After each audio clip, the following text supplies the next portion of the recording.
This video covers the line balancing example at Blackhurst Engineering. It's example 3.2 on page 56 of the text. Blackhurst Engineering, a small contract firm, has just signed a contract to assemble, test, and package products for another company. The contract states that Blackhurst must produce 500 units per 8-hour day. The list of tasks, including time requirements and immediate predecessors, is as follows. I have provided this workbook for you in Moodle. If you don't have it, you should pause the video now and download it, open it up. In addition, once you've done that, you need to input this data. This is information that is provided in the text on page 56 and 57 regarding the contract that Blackhurst Engineering has accepted. If you don't have that information in, you should pause the video and put that information in there now. All right, we're going to do the first step, which is to calculate the takt time or the cycle time. I've placed the equation from the text to calculate takt time in the title for the section. The text provides us with information we need to produce 500 units per 8-hour day. The time available is given in hours, an 8-hour day, but the process times, if you look at the text, are given in seconds. So we have to either convert these to hours, which would not be good, or convert hours to seconds. If you convert hours into seconds, let's do that. We have 8 hours.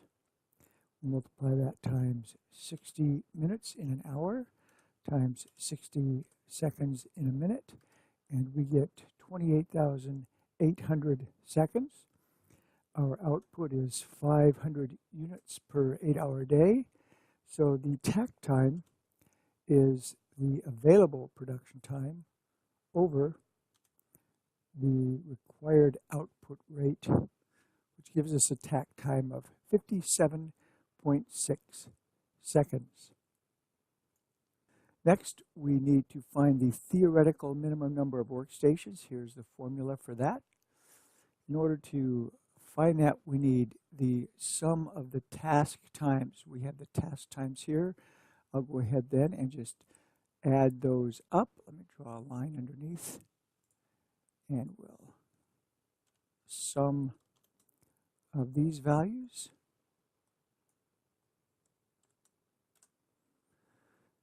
$202. I'll put the sum of the task times right there. 202 seconds. The takt time, which we have already calculated right up here, I'll place that there. So the theoretical minimum number of workstations equals the sum of the task times over the takt time, or 3.51. You can't have half of a workstation, so you could just type 4 in here, or you can round up that value. Here's the value. We'll round it up 0. We don't want any decimals there, and that gives us 4 as the theoretical minimum number of workstations. Now we need to calculate the actual number of workstations, and in order to do that, we need to complete this table. So let's go ahead and start this process.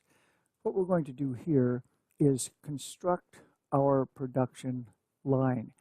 So we'll start by creating our first workstation, and for each workstation that we create, when it begins, it has 57.6 seconds as the available time. That's the takt time or cycle time.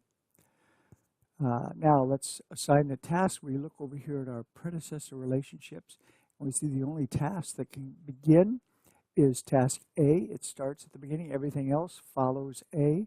So we'll assign task A, and let's get the time for task A, which is here. I'll just get the time there. You can key it in if you want. The time remaining is the first task is the time available minus the time required for the task.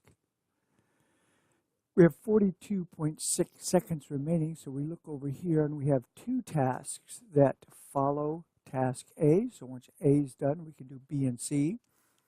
B takes 26 seconds. We have time, so we'll go ahead and do task B. The time required for task B is 26 seconds. We'll place that in there. Now that we've already started this workstation, we'll go ahead and take the time that's remaining from our previous task, and we'll subtract from that the time required to complete this task. We have 16.6 seconds remaining, and we notice that we have a task here, task C, that only requires 15 seconds.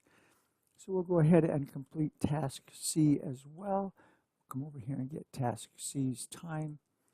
We'll go up and we will subtract the time remaining from the time required for this task. We see that we don't have any tasks that only take 1.6 seconds, so this workstation is full. The workstation's time equals the sum of the required times for each of the tasks in that workstation. So we have 56 seconds for this workstation. So let's start another workstation. We have more tasks to complete. Workstation 2, task D as a predecessor of tasks B and C. B and C are both completed. So we'll go ahead and do task D. First, we'll get our time available, which again is the tact time. We're starting a new workstation. Task D is next. Task D takes 32 seconds. This is the first task in the workstation, so we'll take our time available minus the time required. Now that we have task D completed, we can look at task E. Task E requires 25 seconds. We have 25.6 seconds remaining, so we'll go ahead and put task E in here. The time for task E is 25 seconds. And the time remaining is the previous time remaining less the time to complete the current task. That leaves us with 0.6 seconds remaining. So to calculate the workstation time, we'll go ahead and take the sum of the time required for each of the tasks on the workstation. I'll come back and create a new workstation, workstation 3. We'll go and get the available time, which is the tact time for that workstation. We've completed up to and including task E, so we look at our list of tasks. So we see that F is next up, so we'll take task F. We will enter the time required for task F, or we can just point to it. That's what I'll do, 15 seconds. Then we'll go ahead and find the time remaining by taking from the available time, since this is the first task at the workstation, 42.6 seconds. G takes 18 seconds, so I have time to do G, so I'll add G to my list. And we'll go ahead, 18 seconds for task G, so we'll subtract that from the time remaining after completing the previous task. And H takes 10 seconds, so we have time to do H. Go ahead and complete that, task H, and we'll complete this task by subtracting from the time remaining from the previous task, the time required to complete task H. Our last two tasks are I and J, which both take more than 14.6 seconds. So this workstation is full. The workstation time here is the sum of the time required for each of the tasks at that workstation. So we have 43 seconds. Now we'll go ahead and workstation 4, again, assign our tact time. And we will begin with task I. We have to begin with task I because I precedes J, so we couldn't start with J until I was finished. Go ahead and get the time required to complete task I. We will find the time remaining by subtracting from the available time, the time for this task. And we have time to complete J, so we'll go ahead and complete J here. The time required for J is 24 seconds. I'll get that.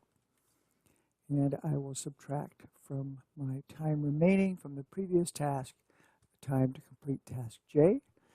I'll get the workstation time, which equals the sum of the time required for each of the tasks at the workstation, which is 46 seconds. Now I'm ready to complete this section. We want the number of actual workstations. I can see that it's 4 here, but just in case it were to change, I'm going to go ahead and take the max of this set of values. That will give me my 4. The critical time, same thing.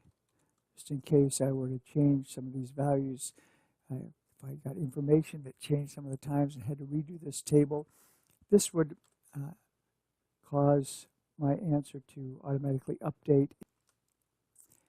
There's 57 seconds, and you can see that is the largest. And again, the sum of the task times, which we have here and here. I'll just go back here and get it. Doesn't matter where you get it. And then idle time, which equals the number of actual workstations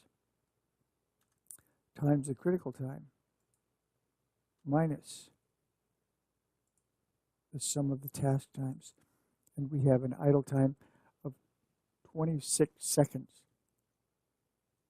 Now we can complete the last 2 steps of the assignment. We have the idle time, so we can go ahead and calculate the percent idle time, which equals, well, let's go up and get these values first. The idle time, which is that. We have the actual workstations. We have the critical time, which we calculated here. Now we want to find the percent idle time. All we're going to do is multiply 100 times the quantity idle time all over the quantity, don't forget these parentheses, actual workstations times critical time. Close that parenthesis, close that parenthesis. And then you want to make sure you indicate here that this is a percent. Now you could use Excel to calculate this percentage if you wanted, but I've done it this way because down here it makes the subtraction in this equation a little bit easier if I just know that these are percentages. I've multiplied them times 100. Now I want to calculate my efficiency delay. So I'm going to take my idle time, which I calculated here, and the formula is 100 minus, and then my percent idle time, which gives me the efficiency delay, which again is in percent, so I need to be sure to indicate that. That's how you complete the line balancing exercise on page 56, example 3.2 in the text, and that should prepare you for your homework. You may notice that sometimes you won't be given this information. You'll just be given the takt time or the cycle time. In that case, just fill that in. The only reason you need the available production time and the required output rate is to calculate the takt time. And if you've already been given the takt time, then you can just proceed with the exercise.